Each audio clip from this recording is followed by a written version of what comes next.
तो शरीर के अतिरिक्त और सब कुछ छोड़कर वो संन्यास ले लें तथा किसी भी व्यक्ति, वस्तु, स्थान और समय की अपेक्षा न रखकर एक गांव में एक ही रात ठहरने का नियम लेकर पृथ्वी पर विचरण करें।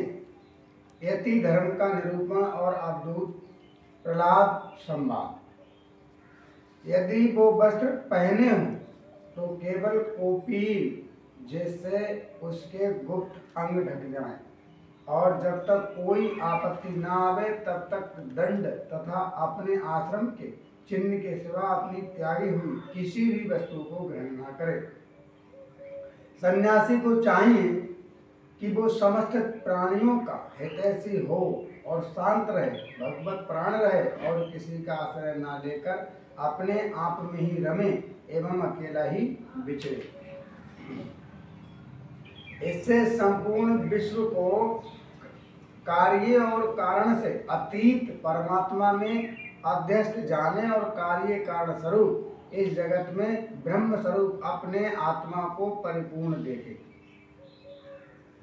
आत्मदर्शी सन्यासी सुसुप्त और जागरण की संधि में अपने स्वरूप का अनुभव करे और बंधन तथा मोक्ष दोनों को ही केवल माया है, वस्तुतः कुछ नहीं, ऐसा समझे। ना तो शरीर की अवश्य होने वाली मृत्यु का अभिनंदन करे और ना अनिश्चित जीवन का, केवल समस्त प्राणियों की उत्पत्ति और नाश के कारण काल की प्रतीक्षा करता रहे। असत्य अनात्म वस्तु का प्रतिपादन करने वाले शास्त्रों से प्रीति न करे।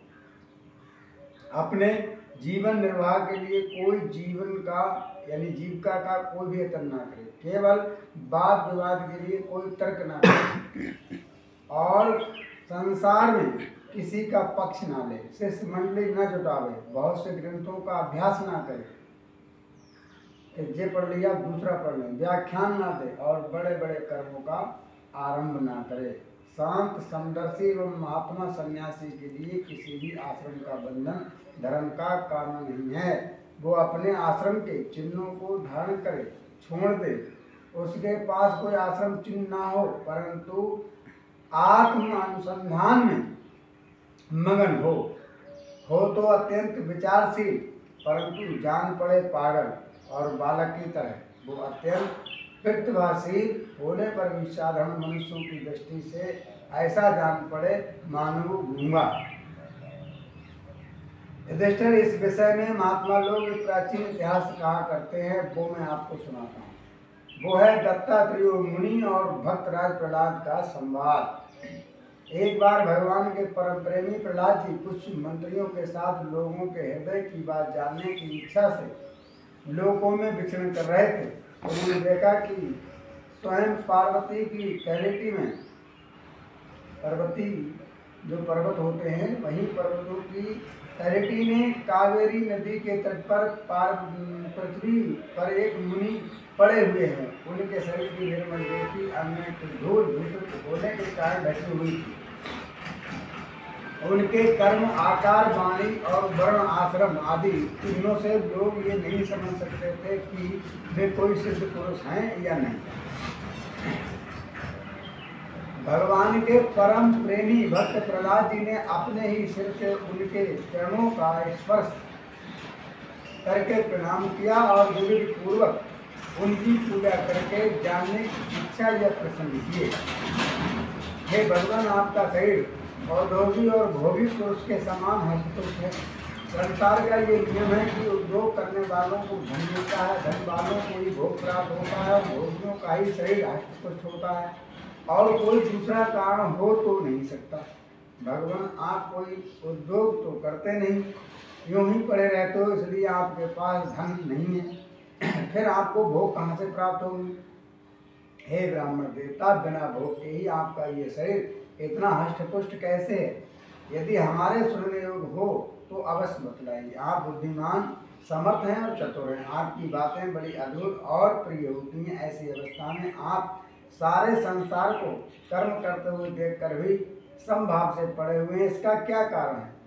नारद जी कहते हैं, धर्मराज, जब प्रहलाद जी ने महामुनि दत्तात्रेय जी से इस प्रकार प्रश्न किया तब वे उनकी अमृतमयी वाणी के वशीभूत होकर मुस्कुराते हुए बोले। अब दत्तात्रेय ऋषि ने कहा, दैत्यराज, सभी श्रेष्ठ पुरुष तुम्हारा सम्मान करते हैं। मनुष्यों को कर्म की प्रवृत्ति और उनकी निवृत्ति का क्या फल मिलता है, ये बात तुम अपनी ज्ञान दृष्टि से जानते ही हो। तुम्हारी अनन्य भक्ति के कारण देवादिदेव भगवान नारायण सदा तुम्हारे हृदय में विराजमान रहते हैं, और जैसे सूर्य अंधकार को नहीं नष्ट कर देते हैं, वैसे ही वे तुम्हारे अज्ञान को नष्ट करते रहते हैं। जो अज्ञान है आपके अंदर वो तो पहले ही नष्ट हो चुका है। तो भी प्रहलाद, मैंने जैसा कुछ जाना है उसके अनुसार मैं तुम्हारे प्रश्नों का उत्तर देता हूँ, क्योंकि आत्मा शुद्धि के अभिलाषियों को तुम्हारा सम्मान अवश्य करना चाहिए। प्रहलाद जी, तृष्णा एक ऐसी वस्तु है जो इच्छा अनुसार भोगों के प्राप्त होने पर भी पूरी नहीं होती। उसके कारण जन्म मृत्यु के चक्कर में भटकना पड़ता है। तृष्णा ने मुझसे न जाने कितने कर्म करवाए और उनके कारण न जाने कितनी योनियों में मुझे डाला। कर्मों के कारण अनेकों योनियों में भटकते भटकते देवबस मुझे ये मनुष्य योनि मिलती है। ये मिली है जो स्वर्ग मोक्ष, त्रियोनि तथा इस मानव देह की प्राप्ति का द्वार है। इसमें पुण्य करे तो स्वर्ग, पाप करे तो पशु पक्षी आदि योनि, निवृत्त हो जाए तो मोक्ष, और दोनों प्रकार के कर्म किए जाए तो फिर मनुष्य की योनि ही प्राप्त हो सकती है। परंतु मैं देखता हूँ कि संसार के स्त्री पुरुष कर्म तो करते हैं सुख की प्राप्ति और दुख की निवृत्ति के लिए, किंतु उसका फल उल्टा होता है। वे और भी दुख में पड़ जाते हैं। इसलिए मैं कर्मों से उपरक्त हो गया हूँ। सुख ही आत्मा का स्वरूप है। समस्त चेष्टाओं की निवृत्ति ही उसका शरीर, उसके प्रकाशित होने वाला स्थान। इसलिए समस्त भोगों को मनोराज्य मात्र समझकर मैं अपने प्रारब्ध को भोगता हुआ पड़ा रहता हूँ। मनुष्य अपने सच्चे स्वार्थ अर्थात वास्तविक सुख को, जो अपना स्वरूप ही है, भूलकर इस मिथ्या द्वैत को सत्य मानता हुआ अत्यंत भयंकर और विचित्र जन्मों और मृत्यु में भटकता रहता है। जैसे अज्ञानी मनुष्य जल में उत्पन्न तिनके और सेवार से ढके हुए जल को जल ना समझकर जल के लिए मृत तृष्णा की ओर दौड़ता है, वैसे ही अपनी आत्मा से भिन्न वस्तुओं में सुख समझने वाला पुरुष आत्मा को छोड़कर विषयों की ओर दौड़ता रहता है। प्रहलाद जी, शरीर आदि तो प्रारब्ध के अधीन है। उनके द्वारा जो अपने लिए सुख पाना और दुख मिटाना चाहता है, वो कभी अपने कार्य में सफल नहीं हो सकता। उसके बार बार किए हुए सारे कर्म व्यर्थ हो जाते हैं। मनुष्य सर्वदा शारीरिक मानसिक आदि दुखों से आक्रांत ही रहता है। मरणशील हो तो है ही, यदि उसने बड़े श्रम और कष्ट से कुछ धन और भोग प्राप्त कर लिया है तो क्या लाभ है। लोभी और इंद्रियों के बस में रहने वाले धनियों का कुछ तो दुख तो मैं देखता ही रहता हूँ। भय के मारे उन्हें नींद भी नहीं आती, सब पर उनका संदेह बना रहता है। जो जीवन और धन के लोभी हैं, वे राजा, चोर, शत्रु, स्वजन, पशु पक्षी, याचक और काल से, यहाँ तक कि कहीं मैं न कर बैठूं भूल, अधिक न खर्च कर बैठूं, इस आशंका से अपने आप ही सदा डरते रहते हैं। इसलिए बुद्धिमान पुरुष को चाहिए कि जिसके कारण शोक, मोह, भय, क्रोध, राग, कायरता और श्रम आदि का शिकार होना पड़ता है, उस धन और जीवन की इस प्रकार का त्याग कर दे। इस लोक में मेरे सबसे बड़े गुरु हैं अजगर और मधुमक्खी। उनकी शिक्षा से हमें वैराग और संतोष की प्राप्ति हुई। मधुमक्खी जैसे मधु इकट्ठा करती है, वैसे ही लोग बड़े कष्ट से धन संचय करते हैं, परंतु दूसरा ही कोई उस धन राशि के स्वामी को मारकर उसे छीन लेता है। इसमें मैंने ये शिक्षा ग्रहण की कि विषय भोगों से विरक्त होना चाहिए। मैं अजगर के समान निश्चेष्ट पड़ा रहता हूँ और देववश जो कुछ मिल जाता है उसी में संतुष्ट रहता हूँ, और यदि कुछ नहीं मिलता तो बहुत दिनों तक धैर्य धारण करके यूं ही पड़ा रहता हूँ।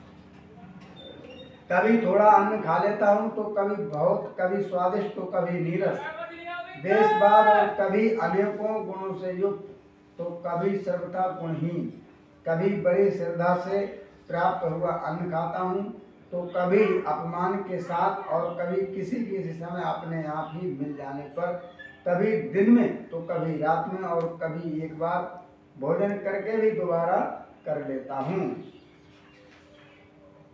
मैं अपने प्रलब्ध के भोग में ही संतुष्ट रहता हूँ, इसलिए मुझे रेशमी या सूती, मृगचरम या चीर, बलकल या और कुछ जैसा भी वस्त्र मिल जाता है वैसा ही पहन लेता हूँ। कभी मैं पृथ्वी, घास, पत्ते, पत्थर या राख के ढेर पर ही पड़ा रहता हूँ तो कभी दूसरों की इच्छा से महलों में पलंगों और गद्दों पर सो लेता हूँ। दैतराज कभी नहा धोकर शरीर में चंदन लगाकर सुंदर वस्त्र, फूलों के हार और गहने पहन रथ, हाथी और घोड़े पर चढ़कर चलता हूँ तो कभी पिशाच के समान बिल्कुल नंग धड़ंग विचरता हुआ रहता हूँ। मनुष्य के स्वभाव भिन्न भिन्न होते ही है, अतः ना तो मैं किसी की निंदा करता हूँ और ना स्तुति, मैं केवल इनका परम कल्याण और परमात्मा से एकता चाहता हूँ। सत्य का अनुसंधान करने वाले मनुष्य को चाहिए कि जो नाना प्रकार के पदार्थ और उनके भेद विभेद मालूम पड़ रहे हैं उनको चित्तवृत्ति से हवन कर दे, मतलब उनको छोड़ दे। चित्तवृत्ति को पदार्थों के संबंध में विविध भ्रम उत्पन्न करने वाले मन को सात्विक अहंकार में और सात्विक अहंकार को महातत्व के द्वारा माया में हवन कर दे। इस प्रकार ये सब भेद विभेद और उनका कारण माया ही है ऐसा निश्चय करके फिर उस माया को आत्मानुभूति में सुहा कर दे। इस प्रकार आत्मरक्षा, आत्म साक्षात्कार करके द्वारा आत्म साक्षात्कार के द्वारा आत्मस्वरूप में स्थित होकर निष्क्रिय एवं उपरत हो जाए। प्रहलाद जी, मेरी ये आत्मकथा अत्यंत गुप्त एवं लोक और शास्त्रों से परे की वस्तु है। तुम भगवान के अत्यंत प्रेमी हो, इसलिए मैंने तुम्हारे प्रति इसका वर्णन किया है। नारद जी कहते हैं, महाराज युधिष्ठिर, प्रहलाद जी ने दत्तात्रेय मुनि से परमहंसों के इस धर्म का श्रवण करके उनकी पूजा की और फिर उनसे विदा लेकर बड़ी प्रसन्नता से अपनी राजधानी के लिए प्रस्थान किया। बोली श्रीमद् भागवत महापुराण की जय। श्री हनुमान जी महाराज की जय। भक्त और भगवान की जय। अब कल की कथा में आप सभी लोग श्रवण करेंगे गृहस्थ संबंधी सदाचार, और आज की जो आपने कथा सुनी परमहंसों के इस धर्म श्रवण करने की पूजा और फिर उनसे विदा लेकर वो चले आए, और हम भी भगवान की कृपा से परमहंस गति से ही हमारा ज्ञान प्राप्त है। जय श्री राधे, जय श्री